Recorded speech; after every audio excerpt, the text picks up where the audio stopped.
Rhinitis coryza, इन दोनों का मतलब होता है जुकाम, नाक से पानी। हे फीवर में भी वही होता है, तीनों एक ही चीज। Rhinitis is also known as coryza, is irritation and inflammation of mucous membrane inside the nose. नाक के अंदर स्लाइस्मिक झिल्ली का सूजन और जलन है। Common symptoms are stuffing nose, नाक चिपचिपा, रनी नोज, बहता हुआ नाक, स्नीजिंग, छींक, एंड पोस्ट नजल ब्लीड, नाक से पानी का टपकना। Inflammation due to virus, bacteria and allergy, virus, bacteria और एलर्जी के कारण ये सूजन होता है। Which is usually triggered by airborne pollen and dander, ये उत्प्रेरित होता है फूलों के परागकण और जानवरों के रुसियों से, हवा के द्वारा ये उत्प्रेरित करता है। Allergy also affect eyes and year, ये जो एलर्जी है आंख और हमारे कान, मिडिल ईयर को और आंखों को, दोनों को प्रभावित करता है। Which causes lacrimation and puffiness around I, जिसके कारण आंखों से पानी, और पफिनेस अराउंड आईज का मतलब होता है ये पलक में सूजन हो जाता है। इसमें मिडिल ईयर भी अंदर भी सिक्रेशन होता है। जब ठंडों के दिनों में हमारे कान भी बजना शुरू होता है, चाहे बंद होता है, जाम हो जाता है, ये भी कोराइजा में ही होता है।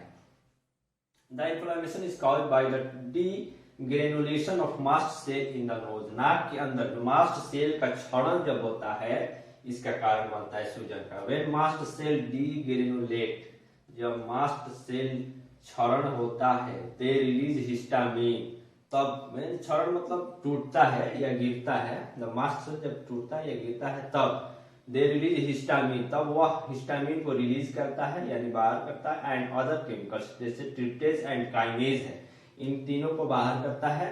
तब हमारे सिम्टम्स ये नाक से बाहर निकलना शुरू हो जाता है, जैसे acute and chronic bacterial infection.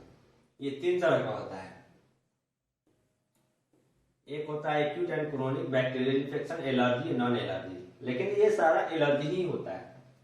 Acute and chronic bacterial infection में क्या होगा, रीनो वायरस, कोरोना वायरस है, इन्फ्लुएंजा है, बैक्टीरियल साइनोसाइटिस है, इन सब में नाक से पानी छींके और नाक चिपचिपा रहता है, और गले में भी डिप्थीरिया जो होता है, गले में टॉन्सिल, वो भी परेशान करता है, ये वायरस के कारण। ये रीनो वायरस है, कोरोना वायरस है, इन्फ्लुएंजा है, बैक्टीरिया, ये सब एक दूसरे से फैलने वाला है, पर्सन टू पर्सन फैलने वाला ये बीमारी है। जो कोरोना में था, जिस तरह से spread by person to person,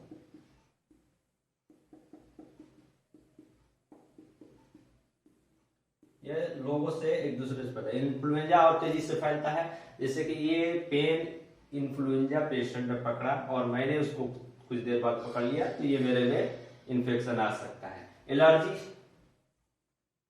allergy pollen, dust और बैल्सम ऑफ पेरू, ये तीनों जो है डस्ट है, ये पोलन जो है फूलों का परागकण है, ये धूल है, ये बैल्सम ऑफ पेरू पेड़ों से निकलने वाला है। इन तीनों के कारण ये एलर्जी होता है और नाक में हमारे जाके ट्रिगर करता है, तो हिस्टामिन, ट्रिप्टेज और काइनेज रिलीज होना शुरू होते हैं, तो ये हमारा कोराइजा का सिम्टम आता है। नॉन एलर्जी, ये जो नॉन एलर्जी है ये धूल से नहीं होगा, ये स्पाइसी फूड से होता है, इससे बहुत ज्यादा तीता हम जब खा लेते हैं तो हमारे नाकों से आंखों से पानी गिरना शुरू होता है।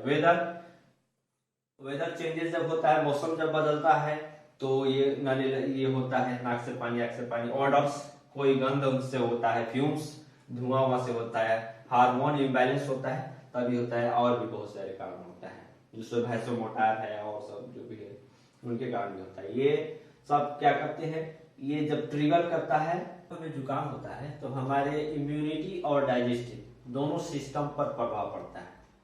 जैसे कि जो हमारे इंटेस्टाइन में विलाई होते हैं, जो टीनी स्मॉल हेयरी पार्टिकल्स जो होते हैं, वो हमारे शरीर में विटामिन और न्यूट्रिएंट्स को एब्जॉर्ब करते हैं, जिसके कारण हमारी इम्यूनिटी जो है बूस्ट होती है। ये दोनों को प्रभाव डालता है, जिसके कारण हमारे जो गैस बनता है, जी मिचलाना, उल्टी जैसा मन होना कोराइजा में शुरू हो जाता है। अब देखिए सिम्टम्स क्या रहेगा, नोजल डिस्चार्ज होगा, लैक्रिमेशन, आंख से पानी गिरेगा, मिडिल ईयर में पस्टिक्रेशन होगा, जिसके कारण कान बंद भी हो सकता है, डिप्थेरिया यानी गले में लगेगा खिसखिस टाइप का, जैसे न्यूमोनिया का सिम्टम्स आ सकता है, साइनोसाइटिस, बार बार नाक में दिक्कतें आती है, साइनोसाइटिस वही है नाक से पानी छींक अचानक शुरू हो जाता है। इसके लिए बचाव में हम क्या करेंगे, यूज मास्क। जो कोरोना में हम लोग सावधानियां रखते थे वही चीज इसमें भी है, यूज मास्क। मास्क का प्रयोग करेंगे जब ये पोलन डस्ट और बैल्सम ऑफ पेरू की जब हवाएं ये चलती हैं तो ये उड़ के आते हैं, इस समय मास्क का इस्तेमाल करेंगे। लगातार मास्क का इस्तेमाल नहीं करेंगे, कभी कभी मास्क का इस्तेमाल करेंगे। इससे इसलिए कि लगातार मास्क का इस्तेमाल करने से बहुत ज्यादा दिक्कतें फेफड़े में होती है। हैंड वॉश करेंगे, हाथों को बार बार धोते रहेंगे ताकि जो influenza, rhinovirus, corona virus, influenza जैसे बैक्टीरिया जो है वो सब हमारे मुंह में और नाक में प्रवेश ना करें। कीप डिस्टेंस फ्रॉम एलर्जन, जैसे कोरोना में डिस्टेंस रखते थे, जैसे कोई छींकता है तो काफी दूर तक जाता है, वो 3 मीटर तक दूरी पे जाता है तो वो काफी लोगों तक फैला सकता है। इसलिए कीप डिस्टेंस, दूरी बना के रखेंगे। और अगर हमको छींक आ रहा है, अगर हम इस सब कोराइजा और जुकाम से परेशान है तो हम जब छींकेंगे तो अपने मुंह को कवर करेंगे, ढकेंगे ताकि दूसरों तक ये ना फैले। ड्रिंक हॉट वाटर, गर्म पानी पिएंगे, योगा एंड एक्सरसाइज करेंगे इम्यूनिटी को इम्प्रूव करने के लिए। ट्रीटमेंट ये भी है, प्रिवेंशन करेंगे तो भी इससे हम बचेंगे। और ट्रीटमेंट तो है ही, vitamin A, vitamin C, vitamin D को लेंगे। विटामिन डी धूपों से लेंगे, विटामिन सी को फलों और सब्जियों से लेंगे, विटामिन ए को भी लेंगे, विटामिन B6, B9, B12 को अलग से भी ले सकते हैं। ये ट्रीटमेंट है। इम्यूनिटी पावर जब बूस्ट होगा ये सब लेने के बाद तो ये बीमारी अपने आप खत्म हो जाएगी।